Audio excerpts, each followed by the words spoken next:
Hi, வாங்க இன்னைக்கு வெங்காய சாம்பார் எப்படி வைக்கிறதுன்னு பார்க்கலாம். இதுக்கு நான் பருப்பு வந்து நல்லா மஞ்சத்தூள் போட்டு வேக வச்சுருக்கேன். அதில் வந்து சாம்பார் தூள் போட்டுக்கலாம். 2 டேபிள் ஸ்பூன் போட்டுக்கலாம்.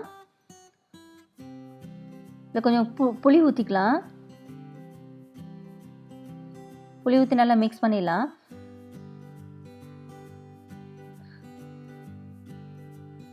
நம்ம சால்ட் போட்டுடலாம். கொஞ்சம்.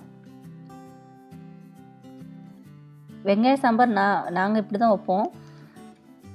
பாருங்கள், இப்போ நம்ம தாளிச்சிடலாம். கொஞ்சம் எண்ணெய் விட்டுக்கலாம்.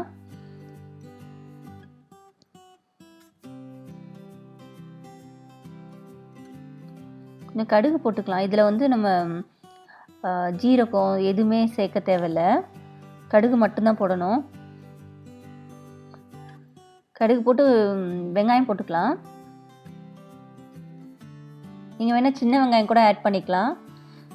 பெரிய வெங்காயம் இன்னும் டேஸ்ட்டு நல்லாயிருக்கும். அதுக்கு இந்த சாம்பாருக்கு சூப்பராக இருக்கும். பச்சை மிளகாய் போட்டுக்கலாம்.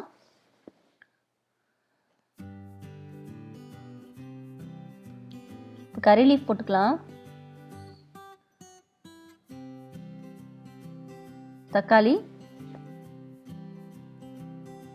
போட்டு நல்லா வதக்கிடலாம். ஆனியன் வந்து ரொம்ப ப்ரௌனாக ஆகணும்னு அவசியம் இல்லை. இப்போ நம்ம கலந்து வச்சோம்ல அந்த பருப்பு, அதை ஊற்றிடலாம். ரொம்ப ஈஸியான சாம்பார்.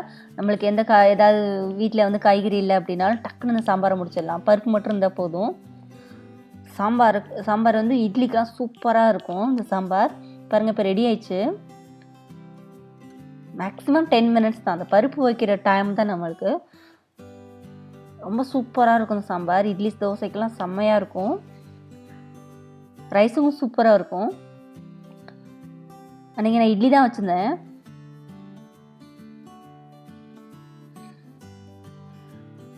சுட சுட இட்லியோட சாம்பார் வச்சா செம்மையாக இருக்கும்.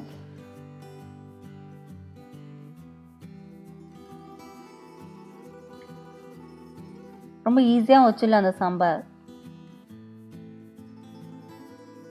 பாருங்க,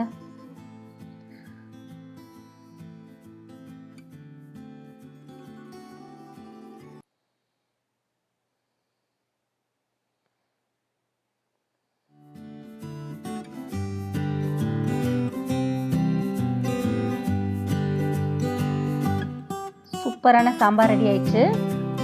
பாய்.